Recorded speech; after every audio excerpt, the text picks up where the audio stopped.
just said, hey guys, like, let's just Frankenstein a movie together. Like, let's go just do something. Let's write it quick. Let's, book the locations we want to film and just go do something. Everyone jumped on board. So I don't know why, but they did.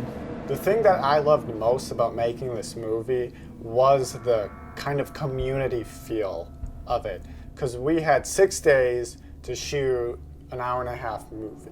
When we first had this idea, we were wanting to keep it more, smaller and contained and just a real low-budget sort of project. By low budget, she means like 5 people. But then our DP, Nathan, he works at Panavision and was able to provide a lot of these cool things and cool tools to use. So, how do you pass that up? When you're working all night and sleeping all day, and that's, that sort of intensity is just what you're experiencing for, a week straight, it's going to stretch everybody. And I remember pretty much after that week, there were a lot of people were, kind of taking a few weeks to kind of recover afterward, just because it's emotionally draining, it's, physically draining.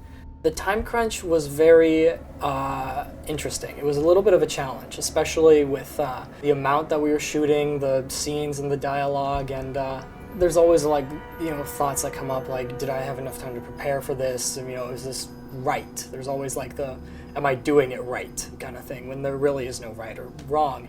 I feel like shooting in that time frame wasn't bad because you're just in it constantly throughout that time. I felt like we did as much pre-production as we could. I think that was the key to our success, because once we got in there, we didn't really have much wiggle room to play with things. Special effects was a huge thing that we had to just allot time for, and we were constantly racing against the clock. And I remember the very last big gore moment of the film, I was literally carrying a canister of blood and running behind the special effects guy as the sun is coming up over the hills. We were able to get the shot off, Ben and I actually were able to hit the blood pumps on both of them, so we're the ones that are causing that arterial. It's a garden cultivator that they take across the guy's throat, right? Matt's like, isn't that thing still really sharp? And Greg just takes it on the driveway and just goes and dulls it and tries to dull it down as much as he can. And Nathan's like, guys, we literally have like 5 minutes to get this shot.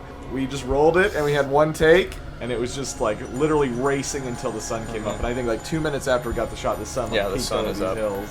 It was crazy. It was a crazy race against time. You're just sort of making a fun B-slasher movie, and I think we accomplished that. It couldn't have gone by quicker, the 6 days. It was amazing. It felt like I had made all these new friends, and we were working on something that we were all passionate about. It was so much fun. If we were going to do Still Making Me Do It, I'd be like, where do I sign?